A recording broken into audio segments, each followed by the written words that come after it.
Hey guys and gals, it's your buddy Drew with Living History's Mysteries. You know, first off, happy belated Thanksgiving. We spend so much time trying to come up with just the perfect video each and every week. Something that's interesting, something that tells a good story, something that doesn't, make you want to just leave it playing and go lay down and listen to Pandora. I decided this year I was not going to do a Thanksgiving video. I wanted to look into an ancient culture from over a millennia ago. Their mythology, their legends, their story of creation.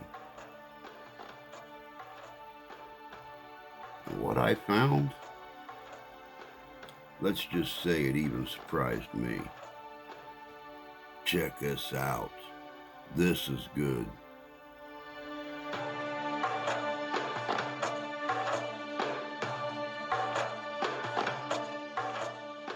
Tonight, we're going somewhere warm. Not cozy fireplace warm, more like you're slowly being baked by the sun warm. We're heading to ancient Egypt, land of pyramids, gold, eyeliner, and gods who were, frankly, way too into marrying their siblings. Egyptian mythology wasn't just a religion, it was a lifestyle, an entire worldview built on keeping the chaos at bay. Because to the Egyptians, the universe was basically one bad mood away from collapsing. But before we meet the familiar faces, Osiris, Isis, Set, and the bird-headed guy who's always judging people, we have to start where every myth starts, with absolutely nothing. The beginning. Nothing but water. And probably mosquitoes. In the very beginning, there was none. The endless dark waters of chaos. No light, no land, no Wi-Fi, nothing. Just infinite water stretching in every direction. Out of this cosmic puddle rose Atum, the first god, who essentially self-manifested because he felt like it. No parents, no help, just pure divine ego. He stood on the first bit of land to ever exist, a little mound called the Ben, which sounds like something you'd order at a trendy brunch cafe, but was actually the birthplace of the world. Now, Atum had a bit of a problem. He was alone, and for a god, that's awkward. So he decided to fix that by reproducing with himself. Depending on which temple you asked, he either spat or sneezed out two children, because why not make creation slightly gross? Those kids were Shu and Tefnut, which is air and moisture. Together, they were the first divine couple, and yes, they were siblings. Get used to that. It's going to be a theme. So now we've got air and moisture, a solid start for a universe. Shu and Tefnut floated off to explore this new world, and like any children in a myth, they promptly got lost. Atum, being a responsible single parent, freaked out and sent out his eye, yes, literally his eye, to go look for them. When the eye returned, bringing the kids safely home, Atum cried tears of joy, and those tears turned into humans. That's right. According to Egyptian mythology, we came from godly eye fluid. Kind of poetic, kind of gross, very Egyptian. The second generation, earth, sky, and an overly dramatic separation. Now Shu and Tefnut, the elemental power couple, went on to have their own kids, Geb, earth, and Nut, sky. And this is where things get weirdly romantic. Geb and Nut were very close, like cosmically inseparable. They spent so much time wrapped around each other that their father, Shu, the god of air, had to literally pry them apart so the universe could function. So Shu lifted Nut high above Geb, separating earth from sky.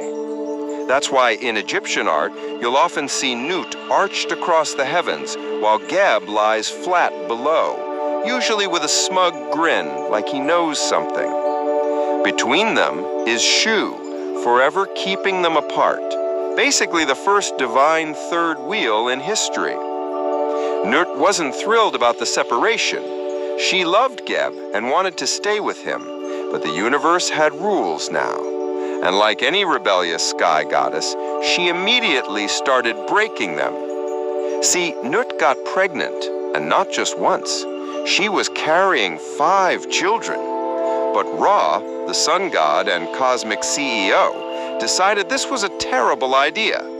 He declared that Nut could not give birth on any day of the year, which sounds final unless you're a goddess with connections. Nut turned to Thoth, the clever god of wisdom, and the Egyptian version of that one co-worker who always finds loopholes. Thoth challenged the moon to a game of dice, won a little extra light, and used it to create 5 bonus days outside the normal year. These were the 5 epagonomal days, sacred and slightly cursed. And on each one, Nut gave birth to a new god. Day 1, Osiris, destined to be the king of the gods. Day 2, Horus, the elder, who would later get confusingly mixed up with his nephew. Day 3, Set, god of chaos, deserts, and bad decisions. Day 4, Isis, goddess of magic and motherhood, and the true mastermind of Egyptian mythology. Day 5, Nephthys, who was kind, loyal, and mostly overshadowed by everyone else. And just like that, the stage was set. A cosmic family, 5 divine siblings, and enough emotional baggage to fuel 4,000 years of religion. Osiris took the throne. Osiris grew up to be everything Egypt wanted in a god: noble, wise, and slightly too perfect. He became the first king of the world, ruling over the land with Isis as his queen. Under their reign, Egypt flourished. People learned farming, laws, and how to worship without being smited. It was basically the Golden Age, calm, orderly, and a little dull. But good times never last long in mythology. Because lurking in the shadows, or more accurately, the desert, was his brother, Set. Set didn't get the fertile lands or the loyal followers. He got the wastelands, the heat, the chaos, and probably the world's worst tan. Set was jealous, and jealous gods, as history proves, don't go to therapy, they start coups. Set's plan was simple: throw a party, because if you're going to murder your brother, you might as well make it festive. He invited all the gods and unveiled a beautiful chest, a coffin-shaped box crafted to fit exactly one person. Whoever fit perfectly inside could keep it. Osiris, being polite and gullible, climbed in to try it. The moment he did, Set slammed the lid shut, nailed it down, and threw it into the Nile. And just like that, the first divine murder mystery began. The coffin drifted downstream, eventually lodging in the roots of a tree near the city of Byblos, which is inconveniently in the modern Lebanon, quite a trip for a floating corpse. The tree grew around it, encasing Osiris completely. When the local king saw the tree's beauty, he chopped it down and turned it into a palace column. So yes, Osiris, god of Egypt, ended up as interior decoration. Isis, Osiris's devoted wife, wasn't about to let a little thing like death stop her marriage. She began a long, slow, tearful search across the land, gathering clues, spells, and a fair bit of divine drama. Eventually, she found his body hidden in a tree and brought it back home to Egypt. But Set wasn't done. When he discovered Isis had retrieved the body, he went full chaos mode, tore Osiris into 14 pieces, and scattered them across Egypt like a morbid Easter egg hunt. And yes, Isis found every single piece, except one, the most important one. You can guess which. Undeterred, she reassembled her husband, performed a ritual, and briefly brought him back to life, just long enough to conceive a son, Horus. Then Osiris slipped back into the underworld, becoming its ruler. So now, the family tree looked like this. Osiris, dead but promoted to underworld management.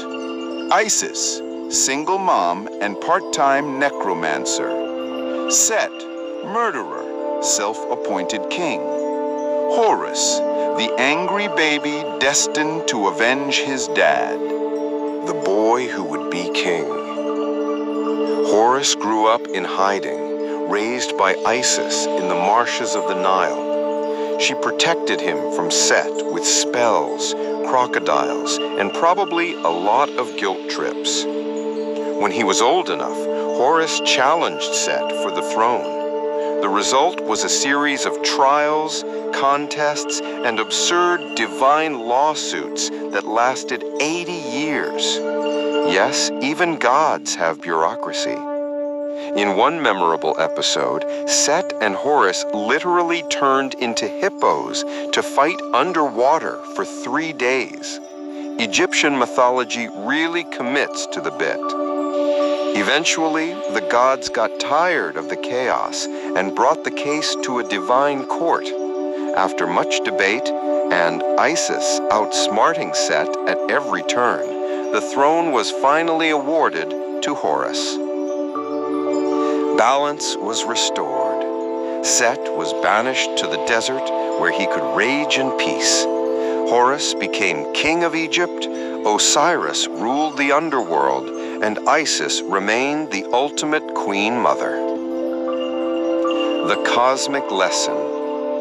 At its core, this myth wasn't just divine gossip, it was Egypt's cosmic manual. Every pharaoh was seen as Horus reborn, the living continuation of divine order. When he died, he became Osiris, ruling in the afterlife, the endless cycle of life, death, and rebirth. Neat, balanced, eternal. Because to the Egyptians, chaos was the true enemy. The desert symbolized disorder. The Nile symbolized life. Keep one in check, honor the gods, and maybe, just maybe, the sun would rise again tomorrow. Ra, the sun god who never got a day off. Now, while Osiris, Isis, and Horus were busy sorting out their royal drama, there was another major player hovering above it all, literally. His name was Ra, and he was the reason everything in Egypt existed, functioned, and occasionally burst into flames. Ra was the sun god, the creator, and the closest thing Egyptian mythology had to an all-powerful CEO. Think of him as the original workaholic. Every single day, Ra rose from the horizon, sailed his glowing solar boat across the sky, and then every night plunged down into the underworld to do it all over again. No weekends, no vacations, no out-of-office replies, just eternal management. The daily commute from hell, literally. Let's picture Ra's daily schedule. At dawn, he'd climb aboard his boat, the Manjet, accompanied by a divine crew of gods who served as security, assistants, and possibly unpaid interns.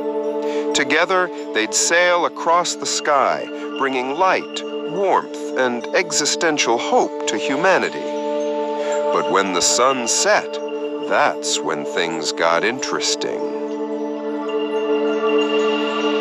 Ra didn't just disappear.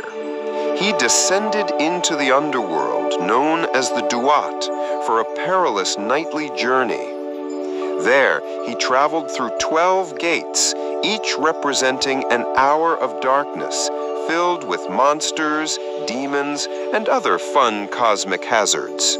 And the worst of them all was a giant serpent named Apep, or Apophis, if you prefer the Greek translation. Apep was chaos incarnate, a colossal snake of shadow that tried to devour Ra's boat every single night. Think of him as the original night shift problem. Every night, the gods on board had to fight Apep just to keep the sun from being eaten. It was an eternal battle between order and chaos, and somehow, Ra always managed to win just in time for dawn. No wonder the Egyptians worshipped the sunrise. It wasn't just morning. It was proof that Ra survived another night shift. Ra's many forms, because one wasn't enough. Now, Ra wasn't content with being just one version of himself. Like most ancient deities with brand management issues, he had multiple forms for different times of day. In the morning, he was Khepri, the scarab beetle god, symbol of rebirth and fresh starts. At noon, he became Ra, blazing in full power, the god of authority and sunglasses-worthy brightness. By evening, he transformed into Atum, the elder version of himself, tired, wise, and possibly thinking about retirement. This constant transformation wasn't just poetic. It reflected how the Egyptians viewed time, not as a straight line, but as an eternal cycle. Every day was the same story: death, rebirth, struggle, triumph, over and over again, forever. The humans, Ra's biggest mistake, according to him. At first, Ra loved humanity. He created them from his tears, which is a sweet origin story until you realize he cried because he was lonely. But over time, humans started acting up. They gossiped, rebelled, and questioned his authority, which, to be fair, was a bold move against the literal sun. Ra's response was to send his eye, a manifestation of his wrath, often taking the form of a lioness goddess Sekhmet. Sekhmet was unleashed upon humanity to punish them for their disobedience, and let's just say she over-delivered. She tore through villages, devouring everyone in sight. Blood flowed across the sands. Eventually, even Ra was like, okay, maybe this was a bit much. So he devised a plan.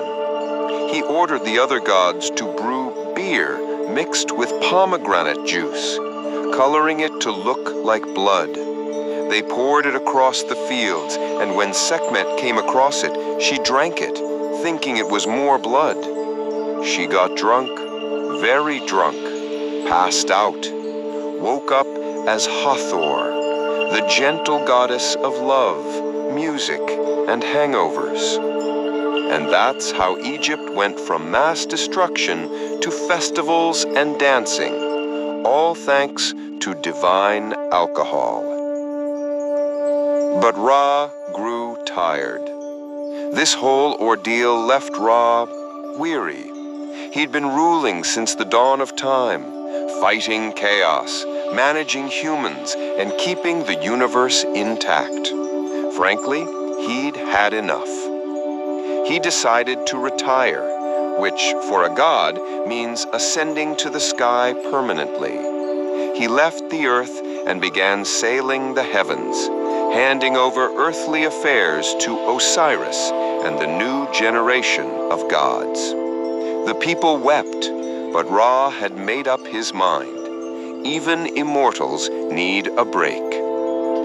Before leaving, though, he left behind a few divine relics, including his eye, his power, and the mythic blueprint that kept the cosmos in balance. The Egyptians would forever worship him as the supreme sun, the eternal light, but also as the symbol of Ma'at, the principle of balance and order. Because for them, everything, from the flooding of the Nile to the beating of the human heart, depended on that delicate balance. Every city had its favorite god, and each insisted theirs was secretly the most important. In Thebes, the local favorite was Amun, a mysterious creator god associated with wind and hidden power.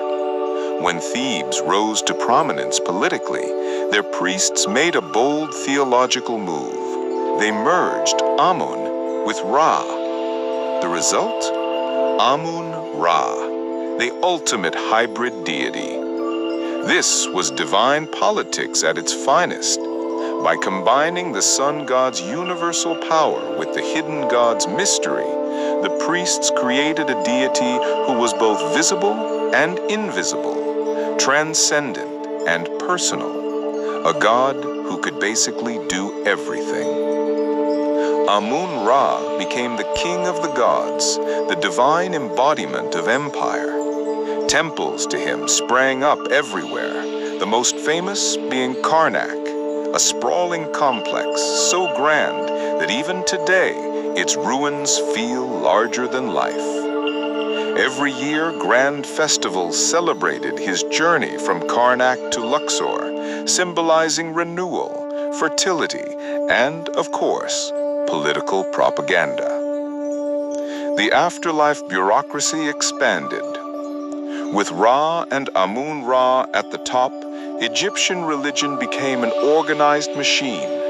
Priests managed rituals like accountants managing ledgers. Every offering, every hymn, every incense stick had a cosmic purpose, keeping the universe stable. And Egyptians took this seriously.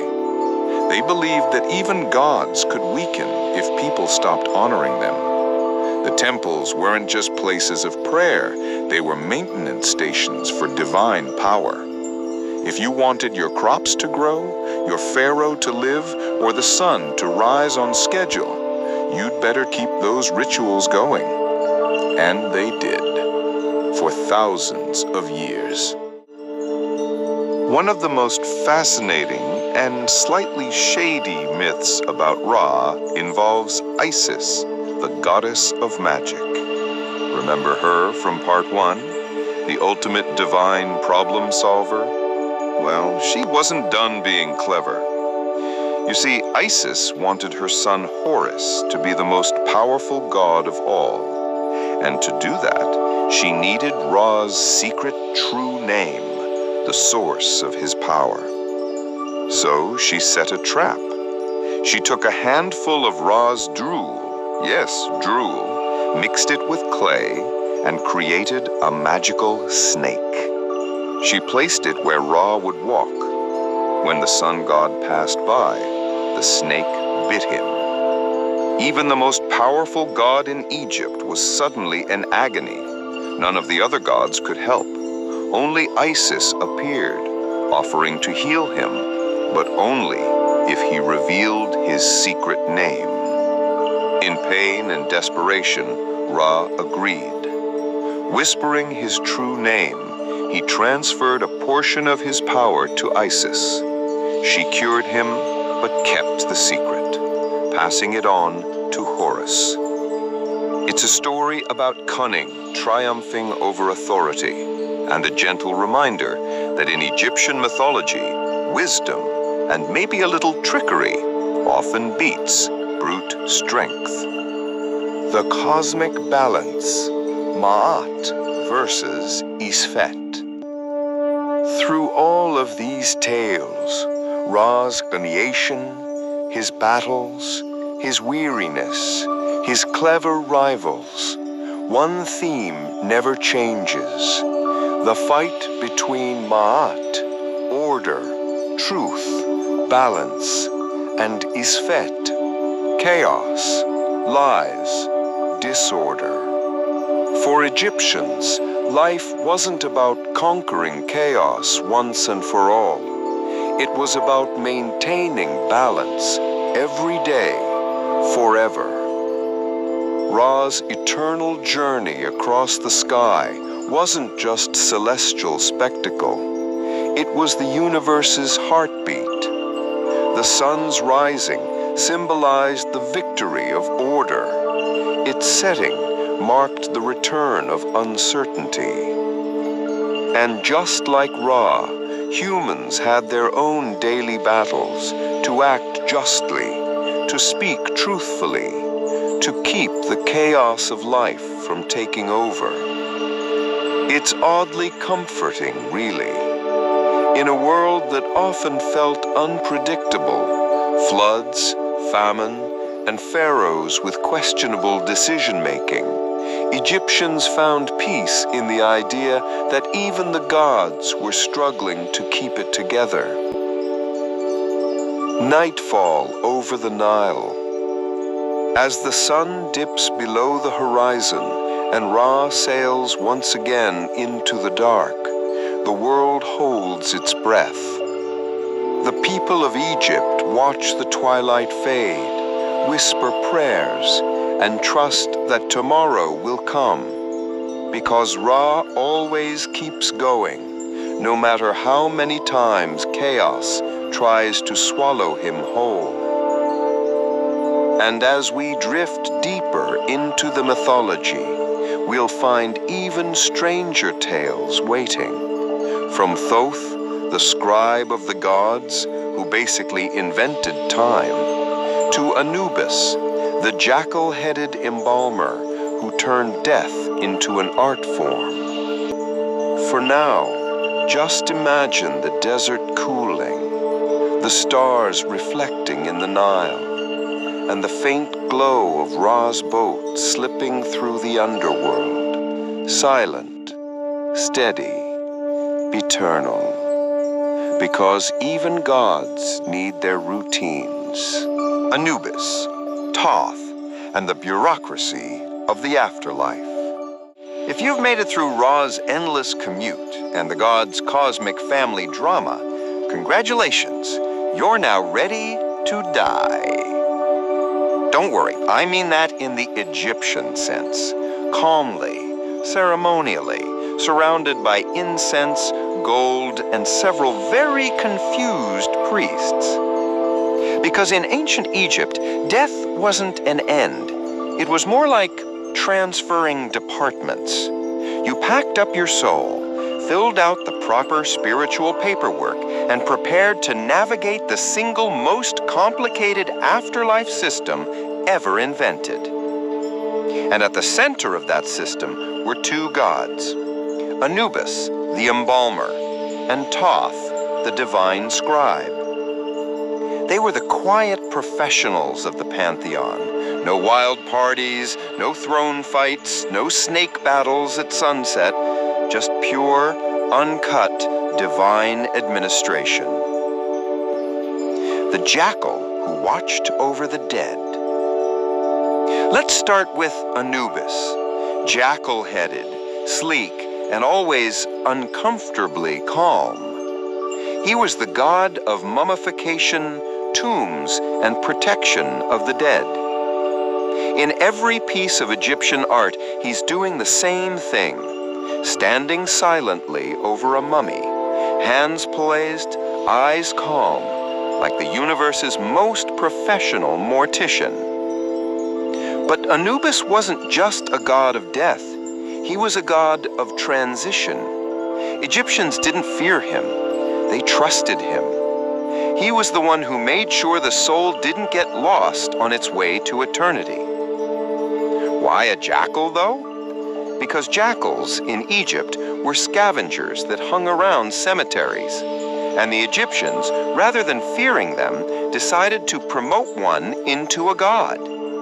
It's kind of like making raccoons the guardians of garbage. Weirdly logical if you think about it. Anubis's job was huge. He oversaw the entire process of mummification, from the first prayer to the final sealing of the tomb. How to prepare for eternity. Step 1. Remove your organs. The Egyptian approach to death was methodical. They didn't just bury you and hope for the best. Oh no, there were procedures, steps, a spiritual checklist.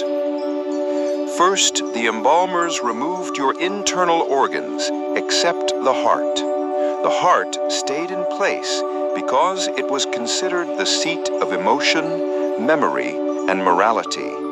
Basically, your soul's resume. The other organs were cleaned, dried, and stored in 4 jars, each guarded by the 4 sons of Horus. Imseti, the human-headed protector of the liver. Hapi, the baboon-headed guardian of the lungs.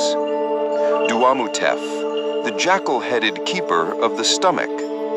And Kebeshenuf, the falcon-headed protector of the intestines. Because in Egyptian theology, even your organs got their own bodyguards. Then the body was covered in natron, a kind of desert salt, for 40 days to dry out. After that, it was wrapped, hundreds of linen strips, layer after careful layer. Priests would whisper spells at each stage, turning the process into something halfway between surgery and ritual poetry. When the final wrapping was done, the priest would place a golden scarab over the heart, reciting the spell of the heart, asking it not to betray the deceased during judgment. And yes, that was a real concern, because in the Egyptian afterlife, your heart could literally testify against you. Here's where Anubis steps fully into the spotlight.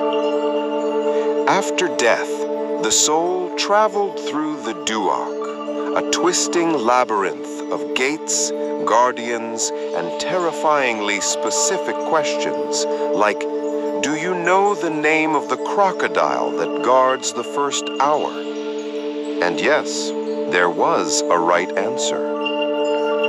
If you made it through, you finally reached the Hall of Two Truths, the place of judgment. Anubis would lead you in. Before you stood Osiris, seated on a throne, flanked by 42 divine assessors, basically a jury of minor gods. Beside him stood Thoth, the ibis-headed scribe, pen and tablet in hand, ready to record everything. In the center of the hall was a giant set of scales. On one side, your heart. On the other, the feather of Maat, symbol of truth, balance, and cosmic order.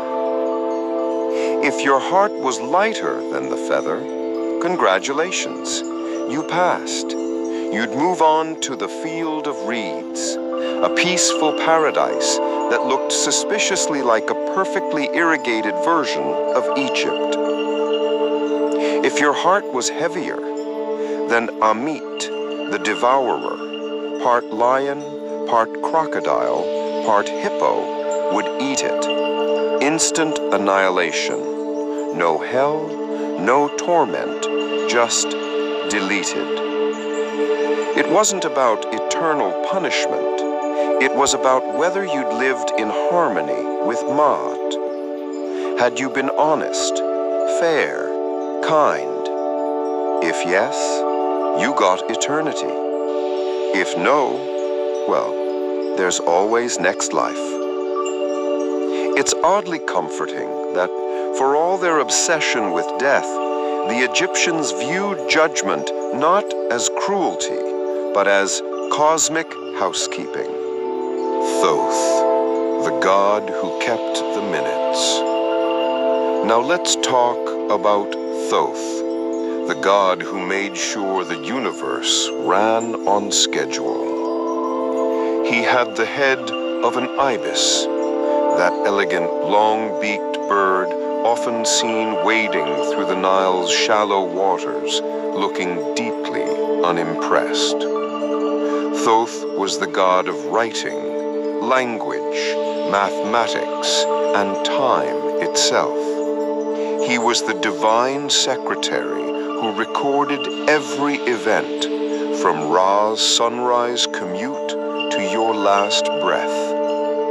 While Anubis handled bodies, Thoth handled records. Every judgment, every soul's fate, every cosmic decree, all meticulously documented. He also acted as a kind of divine defense attorney. When the heart was weighed, Thoth made sure the process was fair. He verified the scales, noted the results, and presented them to Osiris. No bias, no mistakes. In a mythology full of emotional gods, Thoth was the calm one, pure logic, order, and intellect. The Egyptians credited him with inventing hieroglyphs, calendars, and even magic itself. Because when you're the god of language, saying something the right way is magic. They believed Thoth wrote the Book of the Dead, the collection of spells buried with mummies to guide them through the afterlife. Each spell was like a cheat code, phrases to open gates, confuse demons, and navigate the duat without incident. If you ever wondered why Egyptian coffins were covered in writing, it's because Thoth made the paperwork mandatory. Habsebkrav, the afterlife, more paperwork, more agriculture. So let's say you passed judgment. You lived well, your heart was pure, your scales balanced. Congratulations, you've entered the field of reeds. This was paradise, but not in the way we might imagine. No clouds, no harps, no endless lounging. The Egyptian heaven was basically a perfect version of life in Egypt. There were rivers, fields, homes, and family. Everything familiar, but idealized. The crops grew without effort. The Nile flooded gently on time. And everyone was young, healthy, and gainfully employed forever. Because apparently, even in paradise, you still had to work your fields. The Egyptians didn't see that as punishment. Work was sacred, part of cosmic balance. So their idea of bliss was eternal purpose, not eternal rest. And just in case you weren't in the mood for manual labor, you could bring Shapti dolls, little carved servants buried in your tomb. They'd magically spring to life in the afterlife and do your farming for you. Ancient Egyptian delegation at its finest. Gods of the dead. Too many cooks in the coffin. Over time, the Egyptian underworld became crowded, not with souls, but with gods. Anubis, Osiris, Thoth, and even a few lesser deities all shared jurisdiction. Each had their own temple, priests, and regional fan clubs. The result was less hellscape of torment and more metaphysical government agency. You had to pass through departments, recite the right passwords, and make the proper offerings, all while hoping you'd filed your spiritual forms correctly. Egyptians weren't afraid of death. They were afraid of missing a step. And honestly, who wouldn't be? Imagine dying and realizing you forgot the spell for gate number 11 because you were busy worrying about your canopic jars. The soul's many parts, because one wasn't enough. Another uniquely Egyptian concept was the idea that the soul wasn't a single thing. It was a collection of parts, each with its own job description. The Ka was your life force, your vital spark. It stayed in the tomb and needed food offerings to survive. The Ba was your personality, often depicted as a bird with a human head, free to fly between the world of the living and the dead. The Ach was your immortal spirit, the perfected self that entered eternity. There were others too. The Ren, your name, essential for identity, and the Shoot, your shadow, which had its own mystical power. Together, these formed a sort of metaphysical jigsaw puzzle. As long as every piece was preserved and honored, you existed. Forget one, you faded away. Hence the obsession with preservation, mummies, names carved in stone, endless offerings. Immortality wasn't automatic, it was maintained. The eternal cycle. What's beautiful and quietly haunting about Egyptian mythology is how routine eternity was. Ra sailed across the sky each day. Anubis embalmed each body with care. Thoth recorded each judgment, balancing light and dark. The dead worked their fields beneath an eternal sun. There was no apocalypse, no fiery end of days, just the endless, serene rhythm of existence, balanced, cyclical, calm. And for the Egyptians, that was perfection. Nightfall in the Duat. As night falls, the gods resume their duties. Ra's boat glides through shadow. Anubis walks silently among the tombs. Thoth dips his pen into celestial ink, recording another passing soul. It's peaceful, predictable, the kind of universe you'd fall asleep to. Because in Egypt, even death was orderly. Somewhere around 3000 BCE, a few especially confident humans decided, we're not just kings, we're divine. And honestly, can you blame them? The gods already had soap opera levels of family drama, so slipping a few humans into the mix didn't really lower the quality. The early pharaohs, those shiny names like Narmer, Djoser, and later Khufu, styled themselves as living embodiments of Horus, son of Osiris, meaning, I am both ruler and literal falcon god. Thank you very much. This was a neat trick because it meant any rebellion against the pharaoh wasn't just treason, it was cosmic heresy. And in the soft, warm glow of torchlight, the myth began to shift. The old tales of chaos and creation turned into bureaucracy, divine paperwork. The gods were still there, Ra doing his endless sun loop, Osiris judging the dead, Isis trying to hold everything together. But now they had human middle management. Priests in shimmering linen whispering that the pharaoh's morning routine was basically a sacred sunrise ceremony.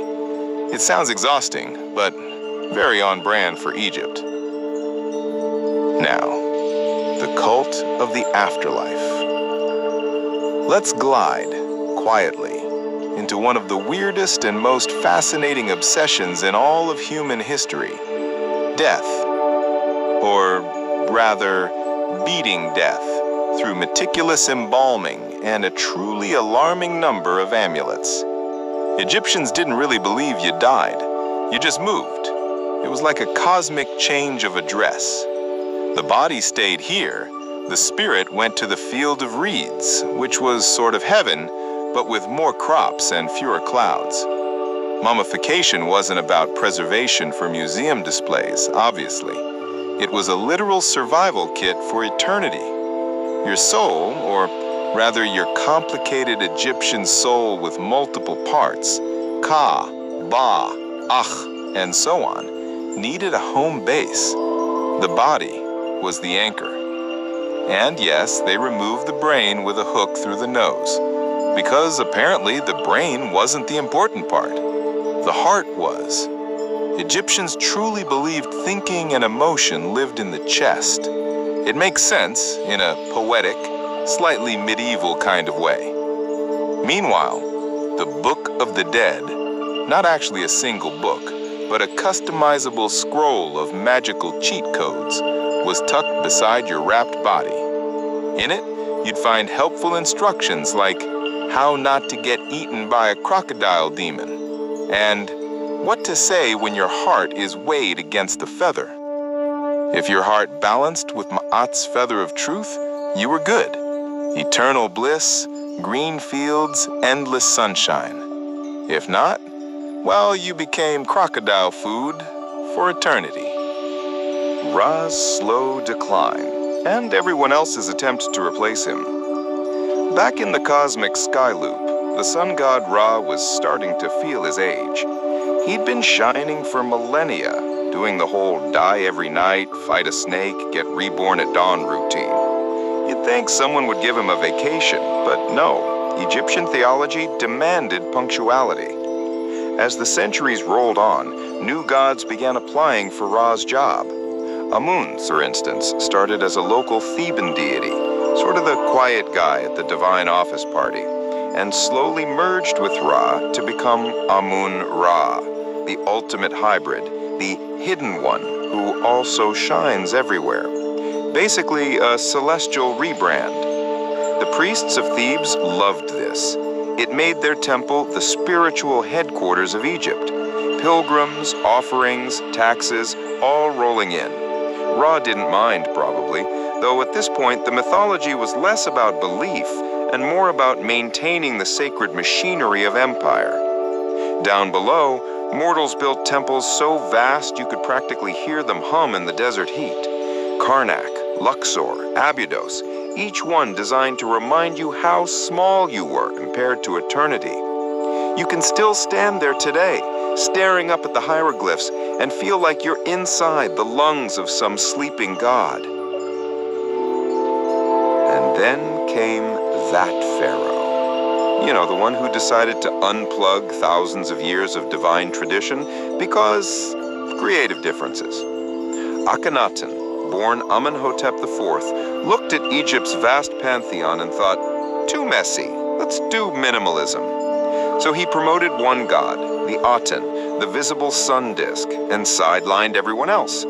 It was basically the world's first recorded attempt at monotheism, centuries before the concept caught on elsewhere. Temples to Ra, Amun, Osiris, all shuttered. New capital city? Built. Old gods? Canceled. The art style even changed. Suddenly we had elongated heads, soft bellies, and scenes of the royal family looking genuinely affectionate. People must have been confused.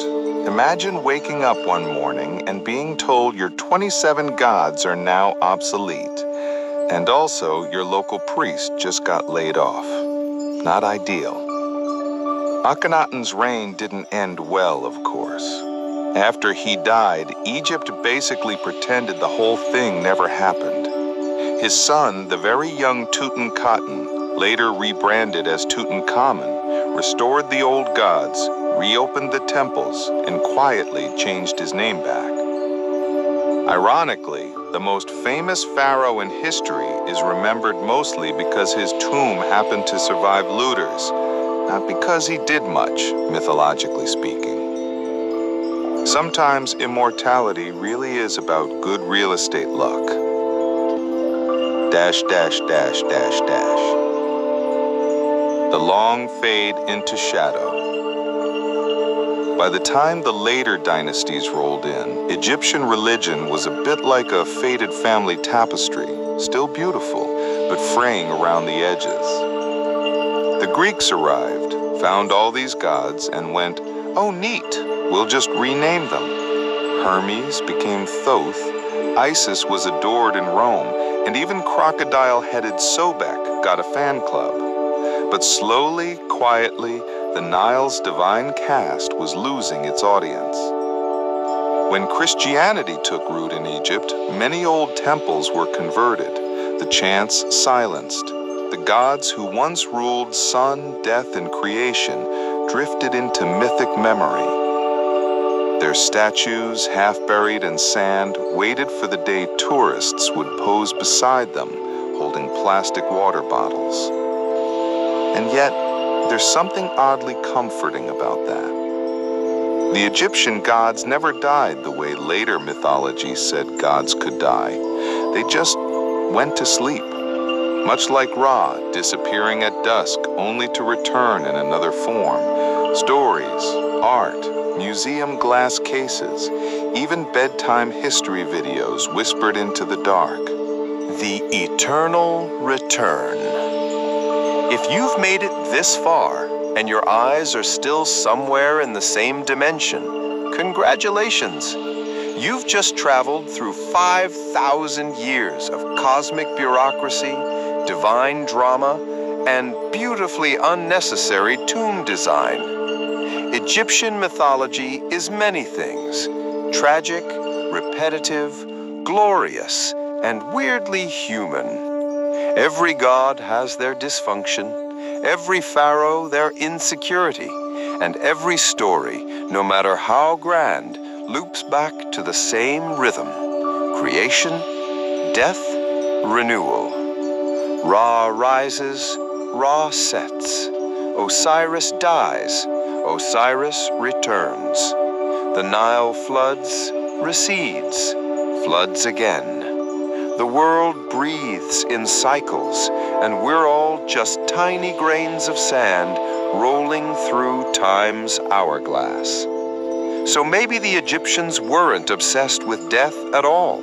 Maybe they just understood time differently, as something circular, not linear, something you flow through, like water.